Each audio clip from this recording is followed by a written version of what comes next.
أعوذ بالله من الشيطان الرجيم بسم الله الرحمن الرحيم إلا الذين آمنوا وعملوا الصالحات فلهم أجر غير ممنون فما يكذبك بعد بالدين أليس الله بأحكم الحاكمين صدق الله العظيم۔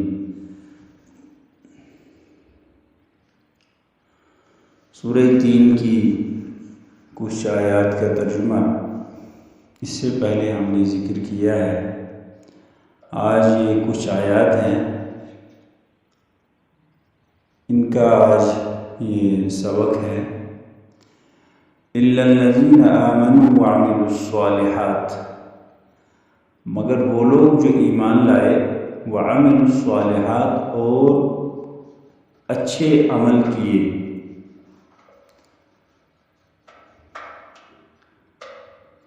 فَلَهُمْ أَجْرٌ غَيْرُ مَمْنُونٍ، پس ان کے لیے اجر ہوگا ختم نہ ہونے والا۔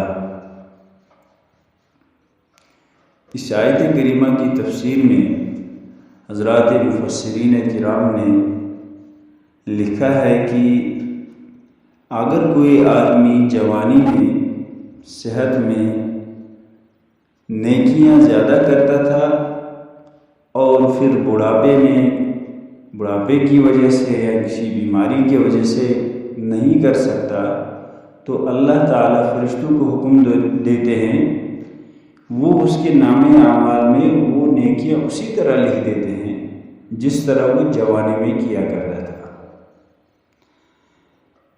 مثال کے طور پر جوانی میں وہ مسجد آتا تھا، بڑھاپے میں نہیں آ سکا، لہذا بڑھاپے میں یہ نیکیاں اس کو ملیں گی۔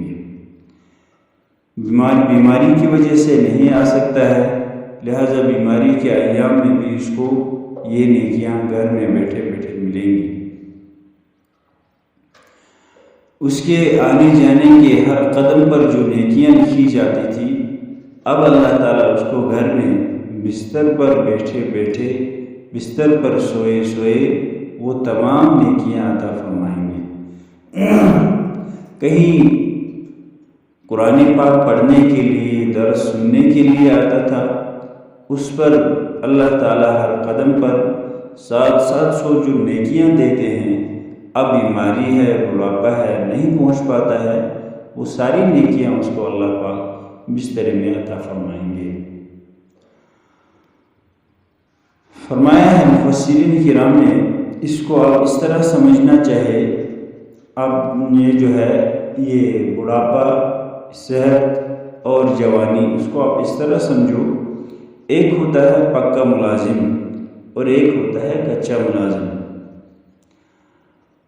کچا ملازم وہ ہوتا ہے جو داڑھی دار ہوتا ہے، یعنی جس کو صبح سے شام تک کام کرنا ہے اور شام کو اس کو جو ہے اس کے عوض میں پیسہ ملے گا۔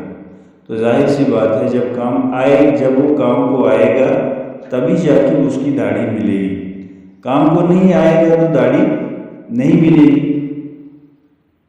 ایک ہوتا ہے پکا ملازم۔ پکا ملازم وہ ہوتا ہے جو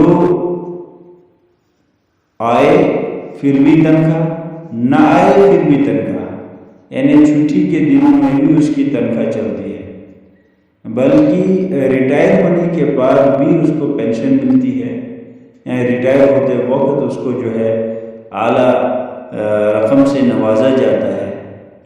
تو حضرات مفسرین کرام نے لکھا ہے، کوشش کرو ہم اللہ تعالیٰ کے پکے ملازم بن جائیں۔ تو جو پکے ملازم ہیں ان کو بڑھاپے میں، بیماری میں اور کسی بھی کمزوری کی وجہ سے اگر وہ کوئی عمل نہیں کر پاتے ہیں، ان کو گھر میں بیٹھے بیٹھے پورا اجر و ثواب ملتا ہے، اسی طرح جس طرح اس پکے ملازم کو چھٹی کے ایام میں گھر میں بیٹھے بیٹھے تنخواہ ملتی ہے۔ تو فرمایا ہے اللہ تعالیٰ کہ آپ لوگ پکے ملازم بنو، ہم لوگ اللہ تعالیٰ کے پکے ملازم بنے، کچے ملازم نہ بنے، داڑھی دار ملازم نہ بنے، بلکہ کوشش کریں کہ ہم جو ہے ایسے ملازم بنے جو ریٹائر ہونے کے بعد پینشن لیا کرتے ہیں، مطلب اللہ تعالیٰ کے ایسے پکے غلام بنے کہ اگر ہمت نے ہمیں جو ہے جواب دے دیا، طاقت نے جواب دے دیا۔ اللہ پاک فرشتوں کو کہے، ان کے فرشتوں یہ میرا وہ بندہ ہے جس نے جوانی میں کبھی کوئی عمل نہیں چھوڑا ہے، لہٰذا آج اس کو بستر میں بیٹھ کر، گھر میں بیٹھ کر وہ تمام اجر و ثواب لکھتے رہو، یہ پکا ملازم ہے۔ فَمَا يُكَذِّبُكَ بَعْدُ بِالدِّينِ، پس اے انسان کون سی چیز جھٹلانے پر تجھے مجبور کرتی ہے؟ بات اس کی یہ سننے کے بعد بھی کہ ہم نے انسان کو اچھی ترکیب میں پیدا کیا، حساب کے دن کو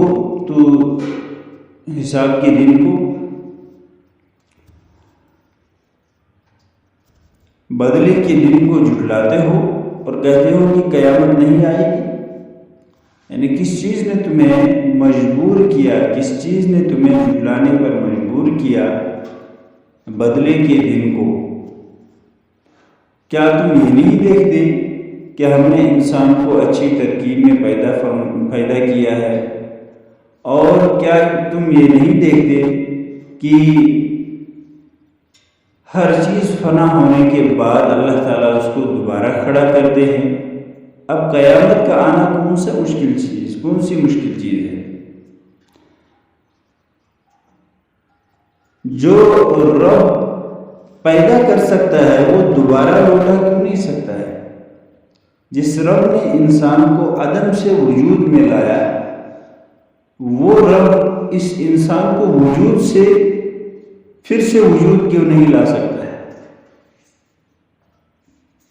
اس لیے کہا گیا ہے کہ تو کیوں جو ہے قیامت کو جھٹلاتا ہے، کیوں بدلے کے دن کو جھٹلاتا ہے؟ الیس اللہ باحکم الحاکمین، کیا نہیں ہے اللہ تعالیٰ سب حاکموں سے اچھے حاکم، حق والا، عدل والا، انصاف والا حاکم کیا اللہ تعالیٰ نہیں ہے؟ یہاں ایک بات قابل ذکر ہے، وہ یہ کہ اگر قیامت نہ آئے تو اللہ تعالیٰ کا عدل ظاہر نہیں ہوگا، کیونکہ دنیا میں سچے کو جھوٹا بنا دیا جاتا ہے، جھوٹے کو سچا بنا دیا جاتا ہے۔ دنیا میں تو صحیح فیصلوں کا ہونا تو آج کے زمانے میں ناممکن ہے، ٹھیک؟ اگر آخرت نہ آئی، عدل و انصاف قائم نہ ہوا، تو اس کا مطلب یہ ہوا کہ اللہ تعالیٰ کی حکومت معاذ اللہ اندھیری ہے، سچ جھوٹ میں کوئی فرق نہ ہوا، سچے اور جھوٹے کا پتہ اگر نہ چلا، حق و باطل کا اگر علم نہ ہوا، مومن اور کافر کا علم اگر نہ ہوا، موحد اور مشرک کا اگر نتیجہ نہ نکلا، تو عقلی طور پر قیامت کا آنا ضروری ہے۔ یعنی یہ باتیں ہی انسان کو ابھارتی ہے کہ دیکھو جو ہے حق کو غالب آنا ہے، جھوٹے کو بدلہ دینا ہے۔ جو بھی جو ہے اس وقت ظلم کی چکی پیستے ہیں، ظلم کی چکی چلاتے ہیں، تو ظاہر سی بات ہے ان کو بدلہ لینا ہے، ان کے اوپر بھی وہ ظلم کی چکی ویسے ہی چلائی جائے گی، یہ بدلہ ان کو دینا ہے۔ تو یہ بدلے کا دن کون ہے؟ وہ یہی دن ہے، یہ فَمَا يُكَذِّبُكَ بَعْدُ بِالدِّينِ، جس کے بارے میں انسان سے کہا گیا تجھے کون سی چیز مجبور کرتی ہے کہ تو جو ہے اس بدلے کے دن کو جھٹلاتا ہے؟ اللہ تو احکم الحاکمین ہے، وہ کیا بدلے کے دن کو نہیں لائیں گے؟ مفسرین کرام نے لکھا ہے کہ اس آیت کریمہ کو جب پڑھتے، آپ صلی اللہ علیہ وسلم جب اس آیت کریمہ کو پڑھتے تو اس کے جواب میں خود بھی پڑھتے تھے، بلا نحن علی ذلک من الشاہدین، اور حضرات صحابہ کرام رضوان اللہ علیہ اجمعین کو بھی پڑھنے کا حکم دیتے تھے۔ لیکن یاد رکھنا چاہیے یہ جو آیات کے جوابات ہم دیتے ہیں احادیث میں جن کا ذکر ہے، ان کو نماز میں پڑھنے کی اجازت نہیں ہوا کرتی ہے۔ نماز کے علاوہ جب یہ آیت سنی جائے تو نماز کے علاوہ اس آیت کے جواب میں بلا نحن علی ذلک من الشاہدین کہنا چاہیے۔ اس کا مطلب کیا ہوتا ہے؟ اس کا مطلب یہ ہوتا ہے جب ہم الیس اللہ باحکم الحاکمین پڑھتے ہیں، اس کا معنی یہ ہوتا ہے کیا اللہ سب حاکموں سے اچھا حاکم نہیں ہے؟ اس کے جواب میں کہنا ہے بلا، ہاں، نحن علی ذلک من الشاہدین، ہم اس پر گواہ ہے اللہ تعالیٰ کے حق کہ اللہ تعالیٰ احکم الحاکمین ہیں، ہم اس پر گواہ ہیں۔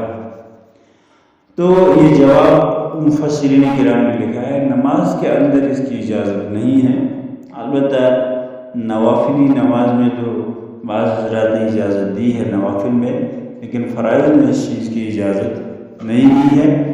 اللہ پاک ہمیں کہنے سننے سے زیادہ عمل کی توفیق عنایت فرمائے، قرآن پاک کا فہم اور سمجھ نصیب فرمائے۔ وآخر دعوانا الحمد للہ رب العالمین۔